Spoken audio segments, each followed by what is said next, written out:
Assalamualaikum. Selamat datang di channel Cerita Novika 2. Semoga hari ini teman-teman dalam keadaan sehat walafiat dan senantiasa diberikan kebahagiaan sepanjang hari. Salatiga, 2019. Sebuah kota kecil dengan hawa yang selalu terasa nyaman. Tidak terlalu panas seperti Semarang, tapi juga tidak sedingin Ungaran. Di tengah kota yang tenang itu, tepatnya di daerah Tingkir, hiduplah seorang anak laki-laki bernama Raffi. Namanya sederhana, orangnya juga sederhana. Raffi bukan anak berprestasi, bukan juga anak nakal. Nilai pelajarannya biasa-biasa saja. Ia lebih sering duduk di bangku belakang kelas.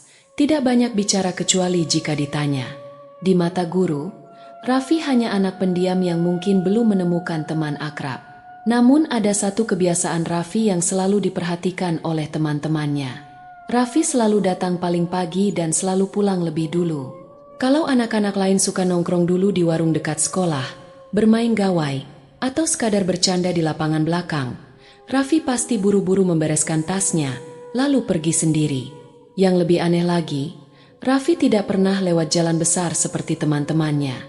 Ia selalu memilih jalan kecil di belakang sekolah, yang oleh warga biasa disebut jalan tikus. Jalan tikus itu memang jarang dilewati.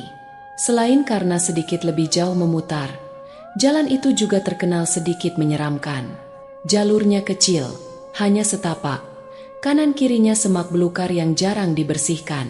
Ada kebun bambu yang daunnya selalu berisik tertiup angin, meskipun anginnya kadang tidak terasa. Dan yang paling khas, ada sebuah jembatan kayu kecil yang membentang di atas selokan tua yang kini airnya hanya mengalir pelan, keruh dan berlumut. Bagi anak-anak sekolah, jalan itu lebih seperti jalan larangan. Kalau bisa dihindari, ya dihindari saja. Bahkan beberapa orang tua juga sering memperingatkan anak-anak mereka, jangan lewat belakang, ya, banyak ular, banyak orang aneh. Tapi tidak bagi Raffi. Bagi Raffi, jalan itu justru terasa lebih nyaman. Adem, begitu katanya suatu hari pada Rian, satu-satunya teman sekelas yang lumayan dekat dengannya. Kenapa sih nggak lewat depan aja? Kan lebih rame. Vi, protes Rian. Raffi hanya mengangkat bahu. Depan ribut, suka banyak orang. Lah terus, belakang nggak takut? Katanya ada yang pernah lihat ular. Ada yang bilang pernah lihat bayangan putih. Raffi menatap Rian sejenak, lalu tersenyum tipis. Sepi, Yan, enak, adem. Hari-hari berjalan seperti biasa. Setiap pagi, Raffi datang lebih dulu, duduk di bangkunya sambil membaca buku pelajaran atau kadang hanya bengong menatap jendela. Pulang sekolah, ia langsung membereskan tas dan berjalan melewati pintu samping yang mengarah ke jalan tikus itu. Beberapa kali Rian mencoba mengikutinya, tapi selalu menyerah saat memasuki area kebun bambu. Suasananya memang berbeda, bukan hanya karena sepi, tapi ada rasa ganjil yang sulit dijelaskan. Suara angin yang melintas di antara daun bambu seperti suara bisikan. Jembatan kayu yang selalu berdecit itu juga menambah suasana aneh. Rasanya seperti berjalan menuju tempat yang bukan milik dunia nyata. Namun bagi Raffi, semua itu terasa biasa saja. Bahkan entah kenapa, ia merasa lebih tenang kalau melangkah sendiri di jalur itu. Langkah kakinya seperti hafal setiap akar pohon yang menonjol di tanah, setiap batu yang tertanam setengah. Bahkan suara aliran air yang melintas di bawah jembatan kayu pun terdengar seperti musik yang menenangkan. Sampai akhirnya, datanglah tanggal 14 Agustus 2019. Hari itu, tidak ada yang terasa berbeda di sekolah. Suasana kelas seperti biasa, guru masuk dan keluar, anak-anak ribut saat istirahat, tawa dan candaan saling bersahutan. Raffi pun masih seperti biasa, duduk tenang, sesekali mencatat, sesekali mengangguk saat dipanggil namanya oleh guru. Pulang sekolah sekitar pukul 13.30, Raffi berpamitan sebentar pada Rian. Pulang duluan, Yan. Lewat belakang lagi. Iya. Wes, hati-hatilah. Raffi hanya mengangguk, lalu berjalan sendiri menuju jalan tikus di belakang sekolah. Itulah terakhir kalinya Rian melihat Raffi dalam keadaan normal. Menjelang sore, tepat pukul 16, Bu Ika mulai gelisah. Biasanya jam segitu Raffi sudah pulang, bahkan kadang lebih cepat.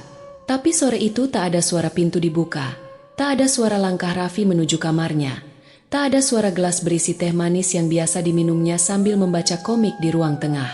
Bu Ika mencoba menelepon wali kelas. Tak ada kabar. Ia menelepon beberapa teman Raffi. Semuanya bilang, "Tadi Raffi pulang duluan, Bu. Lewat belakang." Rasa cemas mulai menguat. Pak Heru, suaminya, yang bekerja sebagai sopir truk, segera pulang lebih cepat dari biasanya begitu mendengar kabar Raffi belum pulang. Ia langsung mengajak beberapa tetangga untuk menyusuri jalan tikus di belakang sekolah. Mereka membawa senter, kayu, bahkan parang untuk jaga-jaga kalau ada binatang buas. Jalan setapak itu makin gelap seiring sore bergeser menuju malam. Suara angin di sela bambu berdesir pelan, membuat bulu kuduk meremang. Sampai akhirnya mereka sampai di jembatan kayu kecil itu. Dan di sanalah ditemukan jejak kaki Raffi. Bekas tapak kaki kecil yang masih terlihat jelas di tanah lembab. Tapak itu mengarah ke jembatan, lalu hilang. Tidak ada bekas jejak setelah itu. Seolah Raffi berjalan ke jembatan, lalu lenyap. Pak Heru menyalakan senter, menyorot ke bawah jembatan. Hanya air keruh berlendir yang mengalir pelan. Tak ada yang aneh, tak ada jejak Raffi jatuh atau tergelincir. Namun suasana di sana terasa ganjil. Sunyi sekali. Bahkan suara aliran air pun terdengar seperti bergema. Beberapa warga mulai saling berpandangan. Ada sesuatu yang tidak beres. Malam itu pencarian dimulai. Polisi dipanggil. Tim SAR ikut turun. Garis polisi dipasang di sekitar area jembatan. Bahkan anjing pelacak didatangkan keesokan harinya. Hasilnya nihil. Raffi seperti hilang di telan bumi. Hari kedua pencarian. Suasana di kampung mulai berubah. Ketakutan yang selama ini tersembunyi mulai bermunculan lewat bisik-bisik di warung kopi, di pos ronda, bahkan di grup warga. Dulu juga ada anak hilang di situ kan? Bisik seorang bapak. Agus. Namanya Agus. Tahun 1996. Juga hilang di belakang sekolah. Nggak pernah ketemu. Ini jangan-jangan bukan orang hilang biasa. Jangan-jangan tempat itu. Cerita-cerita lama mulai keluar. Tentang jalan tikus itu yang katanya dulu adalah batas kampung dengan sendang tua. Tempat orang-orang zaman dulu membuang sesajen yang tak boleh dibakar. Tempat yang dulu dianggap keramat oleh orang-orang tua. Tempat yang seharusnya tidak dilalui anak-anak. Tapi siapa yang bisa melarang Raffi? Dia merasa nyaman di sana. Dia tidak pernah mengeluh takut. Dan kini, jalan yang dulu dianggap adem dan sepi, itu menjadi sumber ketegangan yang menggantung di seluruh kampung. Hari ketiga, pencarian tetap dilakukan. Bahkan beberapa orang pintar mulai didatangkan diam-diam oleh keluarga Pak Heru. Tapi semuanya sama, buntu. Seolah-olah ada sesuatu yang memang tidak ingin Raffi ditemukan. Dan malam itu, langit Salatiga mendung tebal. Angin bertiup kencang. Daun bambu berdesir keras seperti ada yang bergerak di antara rimbunannya. Orang-orang mulai berbisik. Ini bukan hilang biasa. Ini bukan sekadar kecelakaan. Ada sesuatu di balik jembatan kayu itu. Sesuatu yang sudah lama menunggu. Sesuatu yang tahu siapa yang cukup sepi untuk diajak masuk. Hari pertama pencarian Raffi berakhir tanpa hasil. Puluhan warga menyisir setiap jengkal jalan tikus di belakang sekolah, menyusuri kebun bambu, bahkan masuk ke dalam semak-semak berduri. Tim SAR membawa anjing pelacak, menyusuri jalur tanah basah, berusaha mengikuti jejak yang kemarin ditemukan berhenti di jembatan kayu.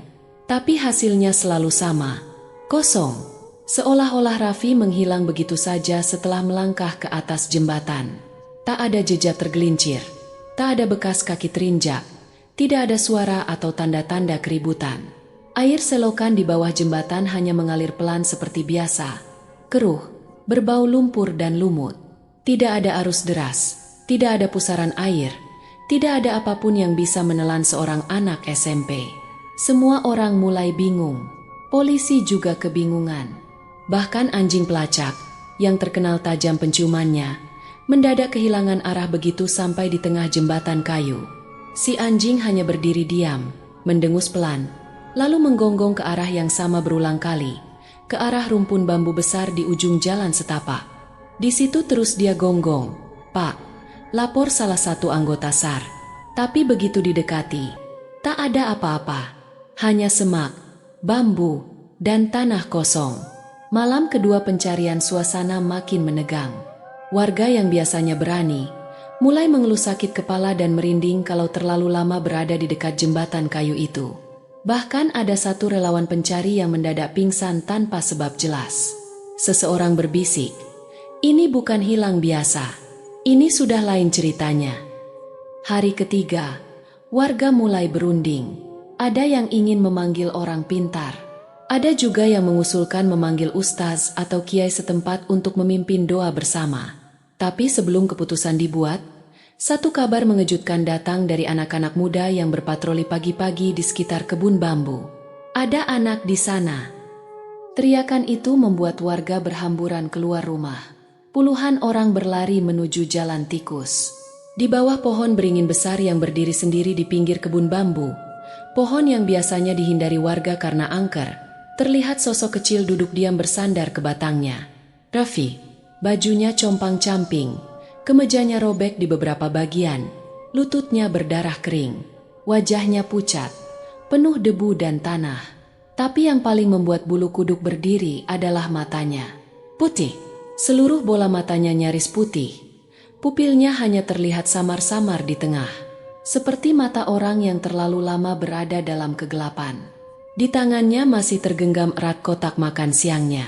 Tapi isi kotak itu bukan nasi dan lauk seperti biasa. Di dalamnya penuh dengan daun kering, kerikil, dan serpihan kayu kecil. Pak Heru langsung berlari mendekat, memeluk anaknya. Tapi Raffi hanya diam, tak merespons. Tubuhnya lemas, nafasnya pendek-pendek, tatapannya kosong ke depan, tanpa fokus. Tangis Bu Ika pecah. Beberapa warga mencoba menolong, memberi minum, memanggil namanya berkali-kali. "Raffi, nak, ini ibu, nak, bangun, nak." Tapi Raffi hanya duduk diam, seperti boneka hidup yang kehilangan jiwa. Hari itu juga, Raffi dibawa ke rumah sakit. Dokter memeriksa kondisinya secara fisik. Secara medis, tubuhnya sehat, hanya sedikit dehidrasi dan luka lecet di kaki. Tidak ada tanda-tanda luka berat atau trauma fisik yang membahayakan. Tapi yang menjadi tanda tanya besar adalah kondisi mentalnya. Raffi seperti tidak sadar dengan dunia di sekelilingnya. Ia tidak bicara, tidak merespons panggilan siapapun, bahkan panggilan ibunya sendiri. Lebih aneh lagi, beberapa perawat melaporkan hal-hal ganjil. Salah satunya adalah soal cermin. Setiap kali Raffi melewati cermin kecil di lorong rumah sakit, bayangannya terlihat buram, tidak memantul sempurna, seperti cermin yang berembun padahal cermin itu bersih. Beberapa kali Raffi terlihat menatap kosong ke arah cermin, lalu perlahan menggeleng, entah kenapa. Hari kedua, kondisinya masih sama, tidak bicara, hanya duduk diam di ranjang. Sesekali menggambar garis-garis tak tentu arah di atas kertas yang disediakan oleh psikolog rumah sakit. Tidak ada pola, tidak ada gambar jelas, hanya guratan acak, seperti orang menggambar saat tidak tahu harus melakukan apa. Tapi di antara semua gambar itu, ada satu yang membuat dokter mendadak diam. Gambar sebuah gerbang batu besar, dengan dua pohon berdiri di kanan dan kirinya. Pohonnya rimbun, buahnya hitam, jatuh berserakan di tanah. Dokter mulai merasa ini bukan sekadar trauma biasa. Hari ketiga, sesuatu mulai berubah.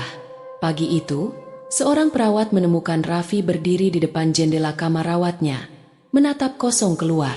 Tanpa diduga, Raffi bicara pelan. Kalimat pertamanya, "Aku sempat pulang."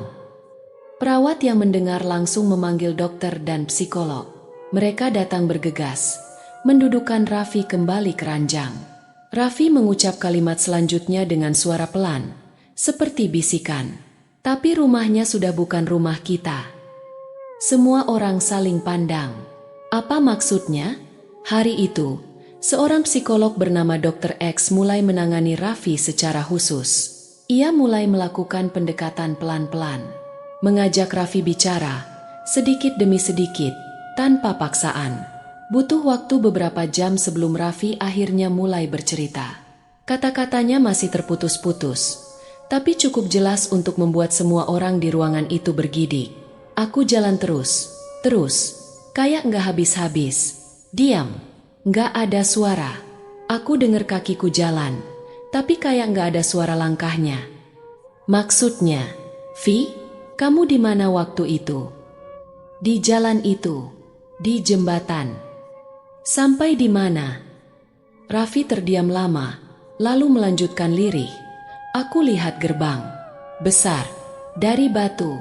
Di kanan kirinya ada pohon sawo, tapi buahnya hitam semua. Mereka diam, mendengarkan. Aku masuk, di dalamnya desa, tapi rumah-rumahnya tua. Warnanya coklat, kusam, kayu-kayunya hitam. Ada orang-orang berdiri di sana, banyak, tapi mereka nggak ngomong. Tapi aku kayak dengar suara di kepala. Suara apa? Mereka bilang, tinggal di sini saja. Kamu sudah datang. Kami perlu yang muda. Raffi mulai menangis pelan. Tubuhnya bergetar. Tapi aku belum cukup sepi. Penjelasan Raffi semakin membuat bulu kuduk semua orang berdiri. Suasana ruang perawatan mendadak mencekam. Meskipun lampu neon menyala terang, rasanya seperti ada kabut dingin menyelimuti udara di sana. Raffi melanjutkan ceritanya. Mereka kasih aku makan nasi merah sama ikan asin. Aku udah lapar, tapi waktu aku mau makan, nasinya berubah jadi rambut hitam, panjang, bau. Ia mulai menangis keras. Psikolog menenangkan, memeluknya pelan. Aku tutup mata, aku nangis. Aku bilang mau pulang. Terus waktu aku buka mata, aku udah ada di bawah pohon beringin. Diam, sini. Hanya suara isak pelan dari mulut Raffi yang terdengar. Cerita itu menyebar cepat, meskipun keluarga berusaha menutupinya. Grup orang tua murid mulai ramai dengan berbagai spekulasi. Ada yang bilang ini perbuatan makhluk halus. Ada yang bilang Raffi kesasar dunia lain. Ada pula yang berusaha membantah, menganggap itu hanya trauma anak yang tersesat. Tapi yang membuat semuanya makin kacau adalah cerita lama yang kembali terangkat. Tahun 1996, seorang anak SD bernama Agus juga hilang di jalur itu. Tidak pernah ditemukan. Kakaknya pernah bermimpi melihat Agus menari di antara orang-orang tua berpakaian serba putih. Pak RT akhirnya buka suara kepada beberapa warga dekat. Jalan itu, dulunya pemisah kampung dan sendang tua. Tempat orang buang barang yang gak boleh dibakar. Tempat pembuangan sesajen yang gak diterima. Aku gak heran kalau sekarang muncul lagi. Raffi tetap dirawat intensif. Psikolog mulai meminta Raffi menggambar lagi. Kali ini, gambar yang dibuatnya makin jelas. Ada peta kasar, ada gerbang batu, 2 pohon sawo dengan buah hitam, rumah-rumah beratap rendah. Dan di tengah-tengah gambar itu ada patung anak kecil memegang genta kecil, lonceng. Di sudut gambar, dengan tulisan pensil yang bergetar, Raffi menulis, "Aku cuma numpang lihat. Jangan ikat aku di situ." Dan saat itu, satu hal mulai jelas. Tempat yang dilihat Raffi bukan sekadar imajinasi. Ada sesuatu di balik jembatan kayu itu. Sesuatu yang sudah lama diam, menunggu seseorang yang cukup sepi untuk tinggal. Hari-hari berlalu setelah Raffi mulai bicara. Ceritanya belum utuh, tapi semakin sering ia duduk bersama Dr. X, perlahan-lahan kepingan kisahnya mulai membentuk sesuatu yang lebih jelas dan lebih menakutkan. Setiap malam, Raffi mulai gelisah. Matanya sering menatap kosong ke jendela atau ke sudut ruangan seolah ada sesuatu yang mengawasinya.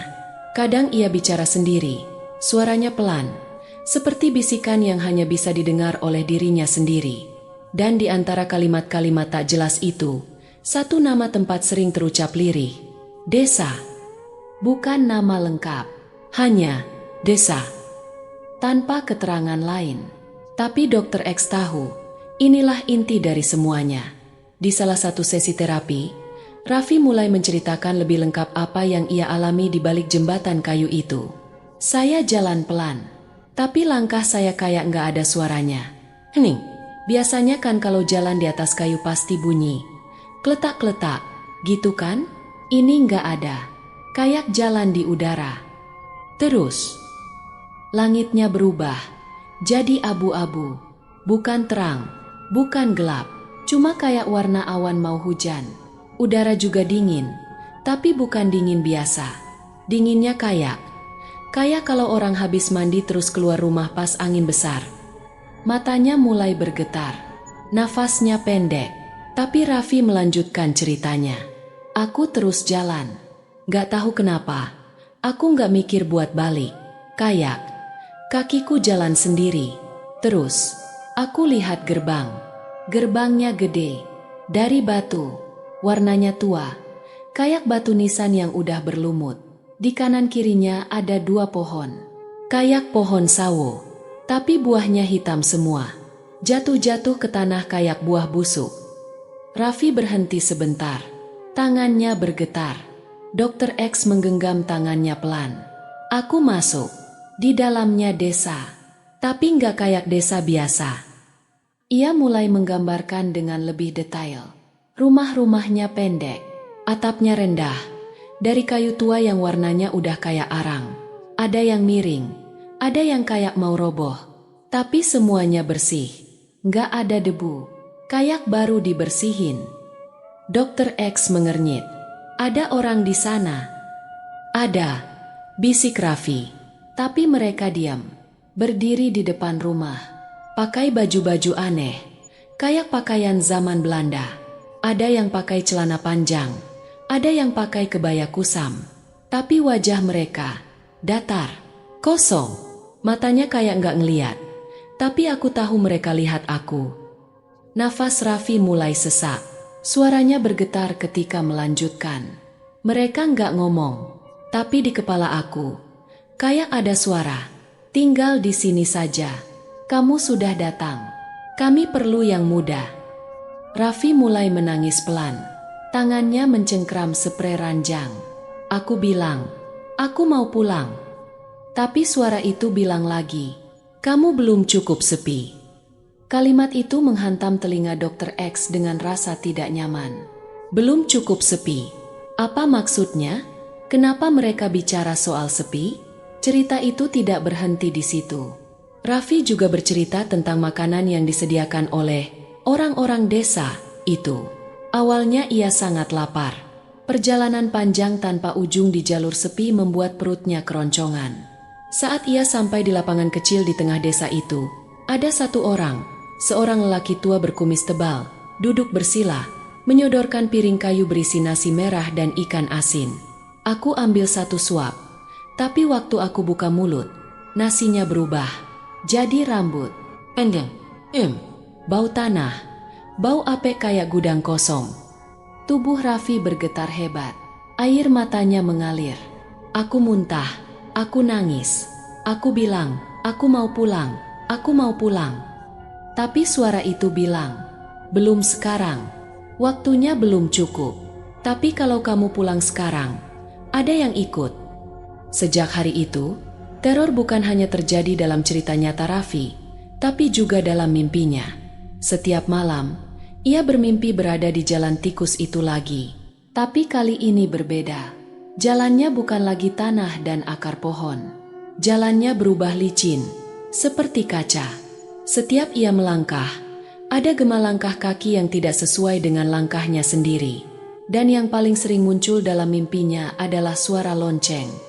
Bukan lonceng gereja, bukan lonceng sekolah, tapi lonceng kecil. Suara genta halus yang berdenting pelan, berulang-ulang, tanpa tahu dari mana sumbernya.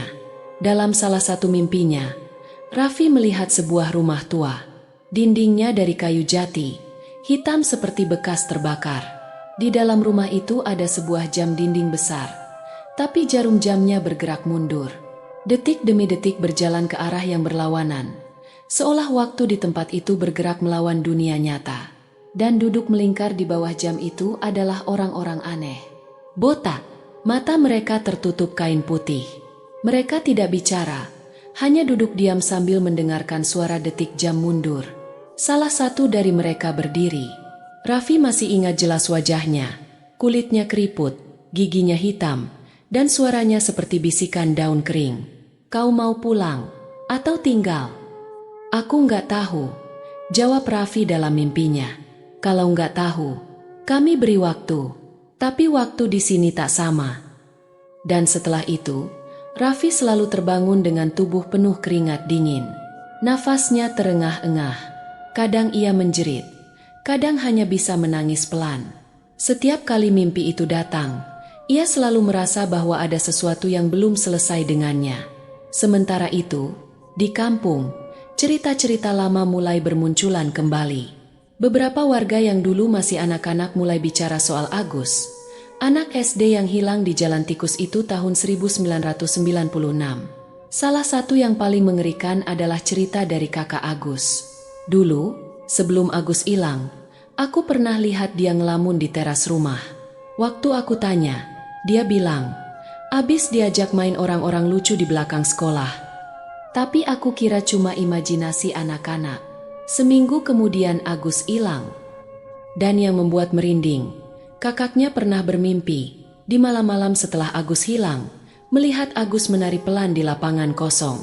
Di sekelilingnya berdiri orang-orang tua berpakaian putih kusam. Semua menatap Agus tanpa ekspresi. Dan Agus menari dengan seragam SD, sambil memegang lonceng kecil. Dan itu mimpi berulang-ulang. Selalu di tempat yang sama. Agus senyum, tapi matanya kosong. Cerita itu mulai menguatkan dugaan warga. Tempat itu bukan sekadar jalan biasa. Ada sesuatu yang bersemayam di sana. Sesuatu yang berkaitan dengan masa lalu kampung yang kelam. Pak RT, yang akhirnya angkat bicara di forum kecil, menceritakan satu hal yang dulu coba ditutupi.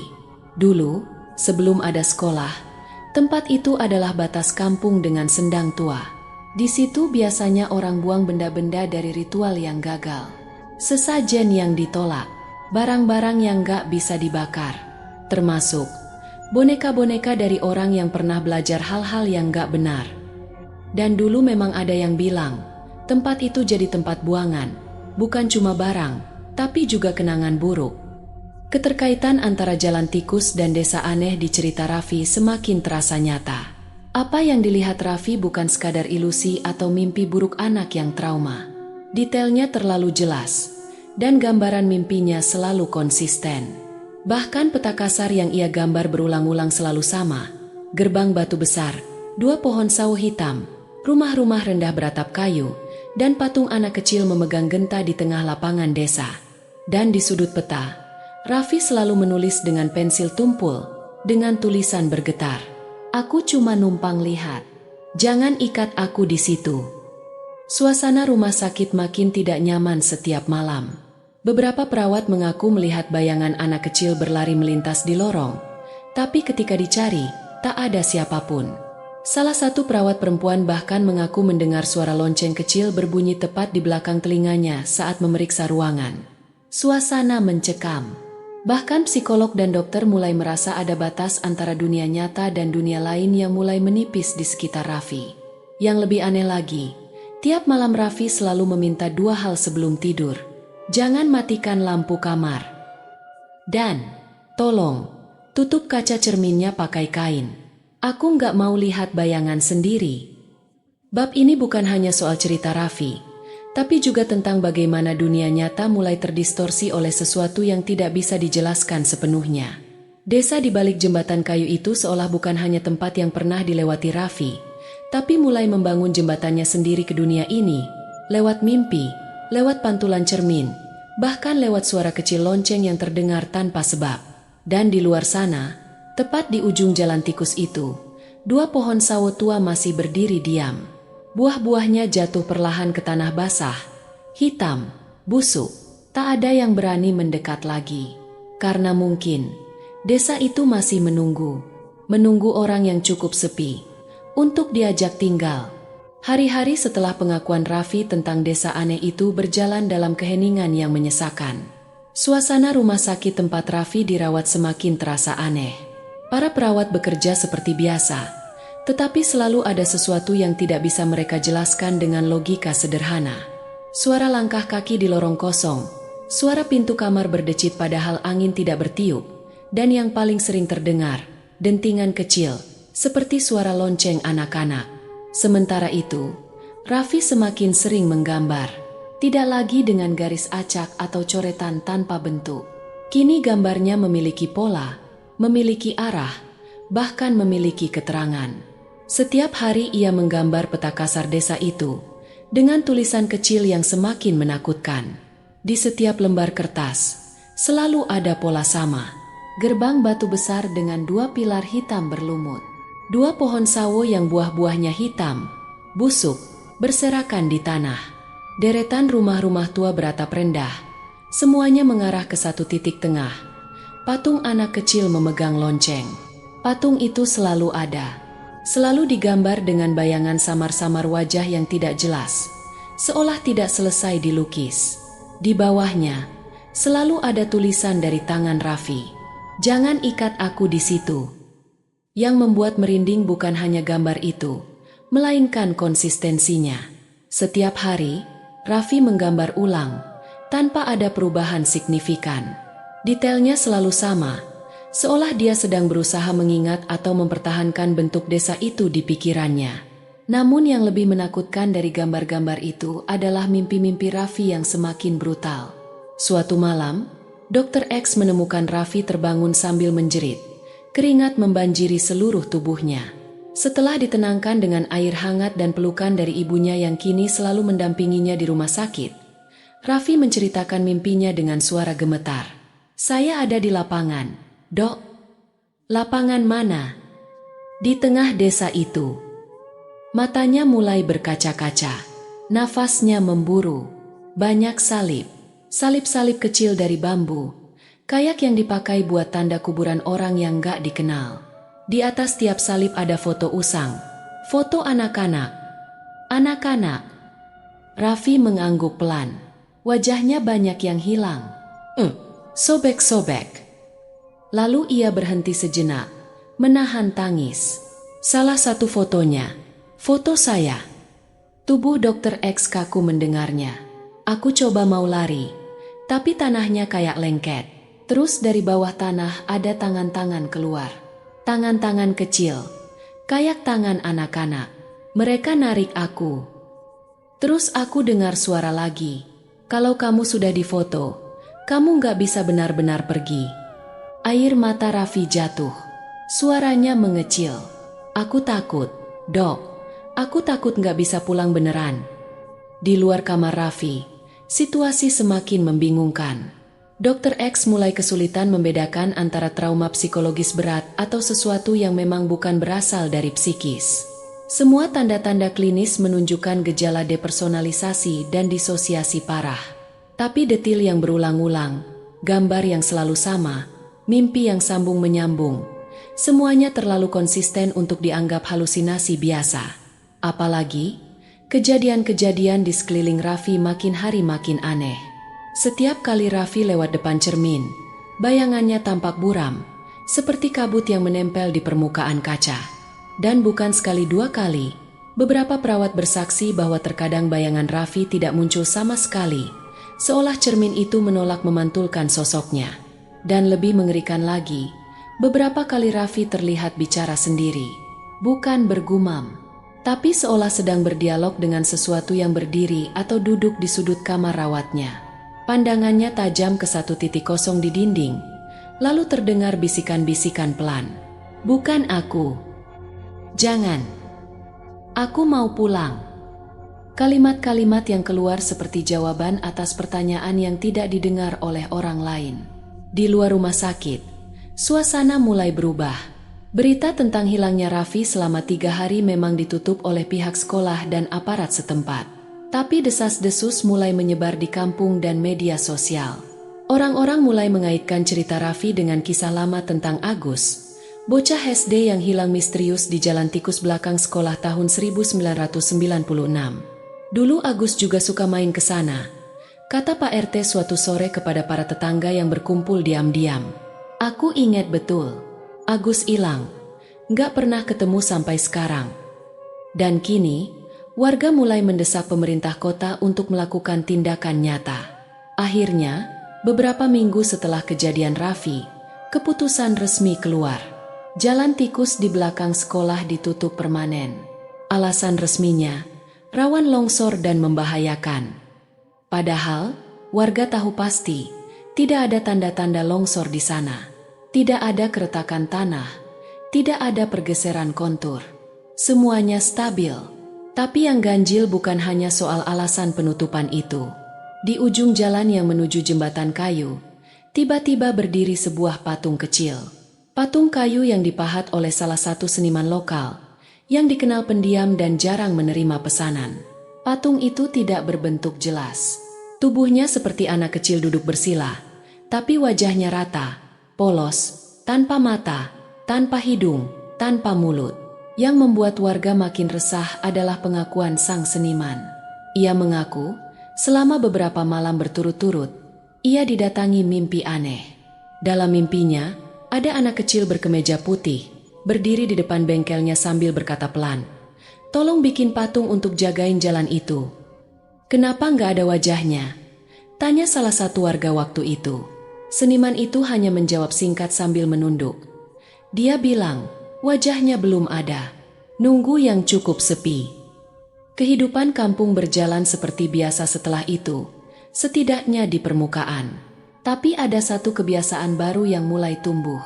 Setiap malam, terutama saat bulan purnama, tidak ada satupun warga yang berani mendekati area jalan tikus itu. Bahkan kalau lewat sore hari pun, orang-orang selalu mempercepat langkah ketika melewati pagar seng yang dipasang pemerintah. Dan sesekali, beberapa anak-anak yang tak sengaja lewat dekat situ mengaku mendengar suara lonceng kecil berdenting pelan di kejauhan. Seperti suara mainan anak-anak. Tapi setiap kali dicari sumbernya, suara itu selalu menghilang begitu saja. Kondisi Raffi perlahan membaik secara fisik. Ia bisa makan dengan tenang, sudah tidak sering berteriak saat tidur. Tapi ada satu hal yang belum kembali, pandangannya. Matanya selalu kosong, seperti tidak sepenuhnya hidup. Seolah ada bagian dari dirinya yang masih tertinggal di tempat yang tidak bisa dilihat siapapun. Dan yang paling membuat Dr. X tidak bisa tenang adalah satu pengakuan Raffi di sesi terapi terakhirnya sebelum diizinkan pulang. "Aku pulang, tapi nggak semuanya pulang, Dok."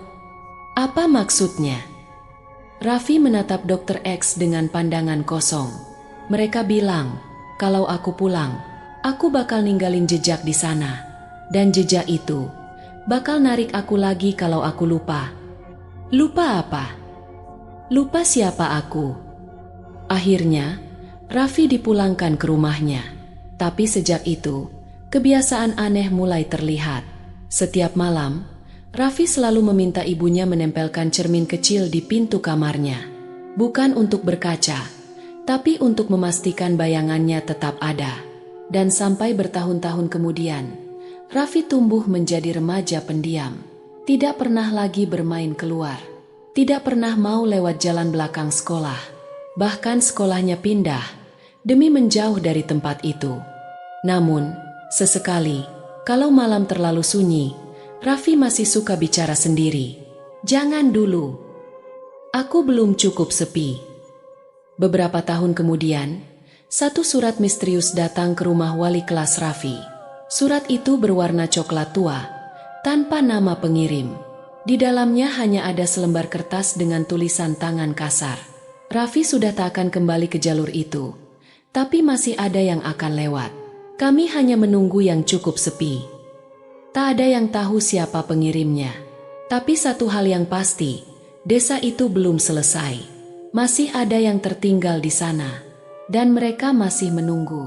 5 tahun berlalu sejak kejadian itu. Salatiga tetap seperti biasa. Tenang dengan udara sejuk yang selalu membuat orang betah tinggal. Jalan-jalan ramai dipenuhi lalu lalang kendaraan dan anak-anak sekolah. Wajah-wajah baru datang, sebagian wajah lama menghilang, entah pindah atau memang memilih menepi dari keramaian. Tapi bagi warga di sekitar Tingkir, ada satu tempat yang tak pernah benar-benar bisa mereka lupakan, Jalan Tikus belakang sekolah. Sejak pemerintah kota menutupnya dengan pagar seng, tempat itu berubah seperti ruang kosong dalam ingatan kolektif warga. Tidak ada yang berani menyentuh, tidak ada yang berani mendekat, apalagi bicara terang-terangan tentang kejadian yang dulu menimpa Raffi. Seolah-olah tempat itu adalah luka lama yang sudah dibalut, tapi sesekali masih terasa nyeri ketika disentuh. Kini rerumputan liar tumbuh liar di balik pagar seng. Sebagian besi penutup sudah mulai berkarat. Di ujung jalan yang menuju jembatan kayu itu, patung kecil tanpa wajah masih berdiri diam. Tubuh kayunya mulai menghitam oleh lumut dan hujan, namun tetap kokoh di tempatnya.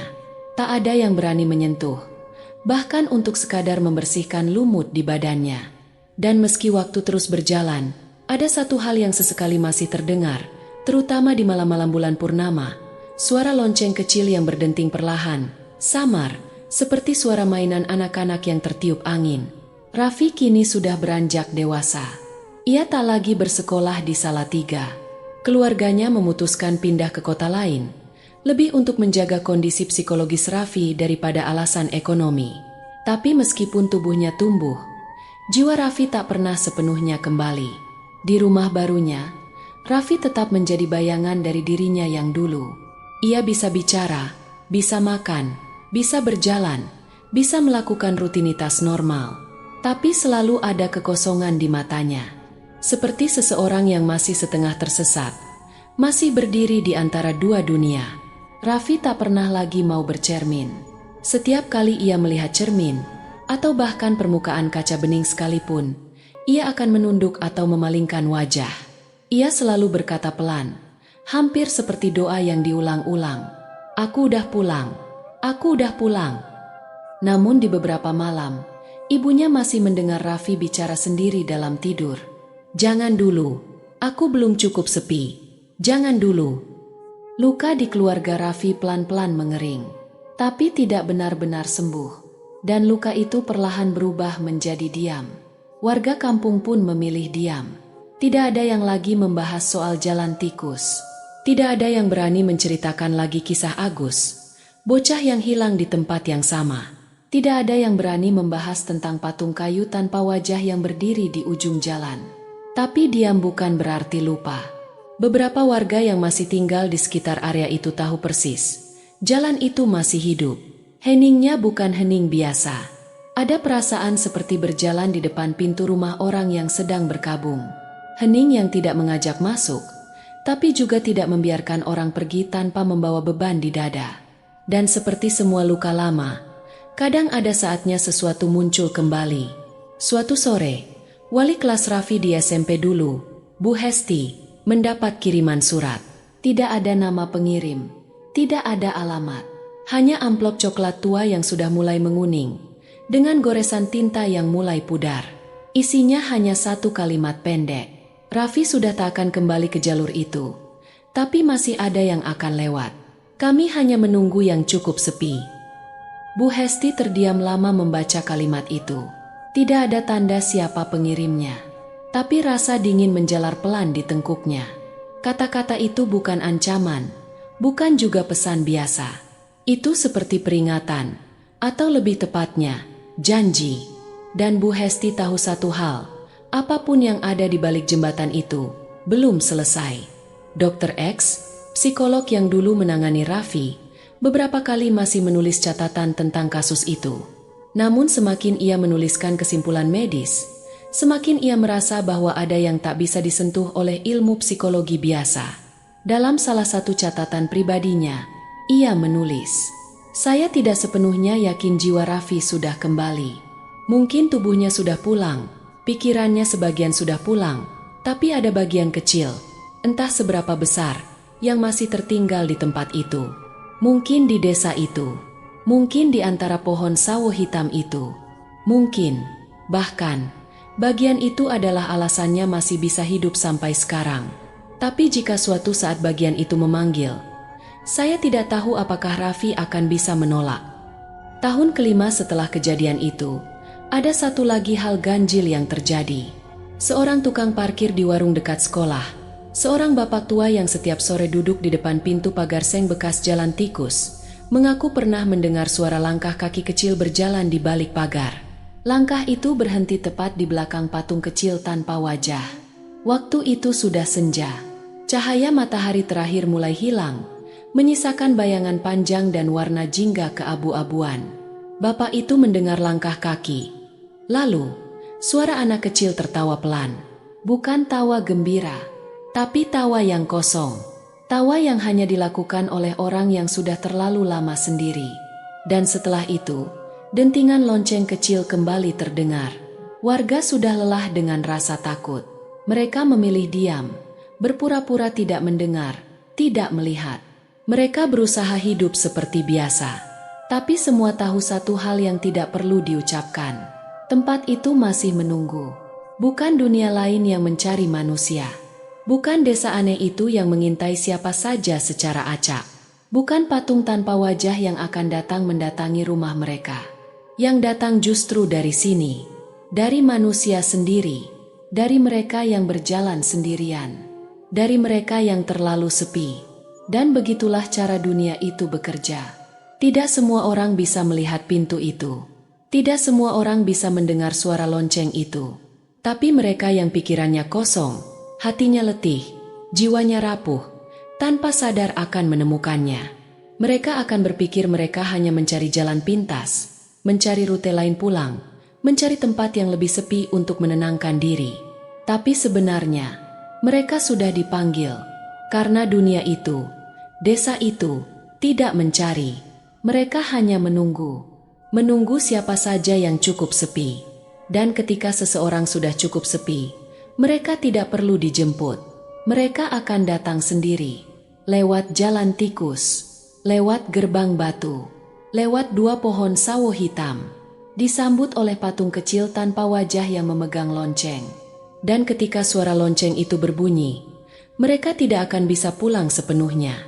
Karena kalau sudah difoto, kalau sudah diingat, kalau sudah duduk di tengah lapangan bambu dengan ratusan salib kecil, tidak ada yang bisa benar-benar pergi. Mereka hanya tinggal menunggu sampai ada yang cukup sepi. Demikian cerita hari ini. Semoga teman-teman dapat terhibur dan dapat mengambil hikmah kebaikan isi di dalamnya. Jangan lupa juga bagikan cerita ini kepada teman-teman yang lain agar mereka juga bisa mendapatkan hiburan yang sama. Mohon maaf apabila ada kesalahan kata dan ucapan kami dalam membacakan cerita ini. Terima kasih dan wassalamualaikum.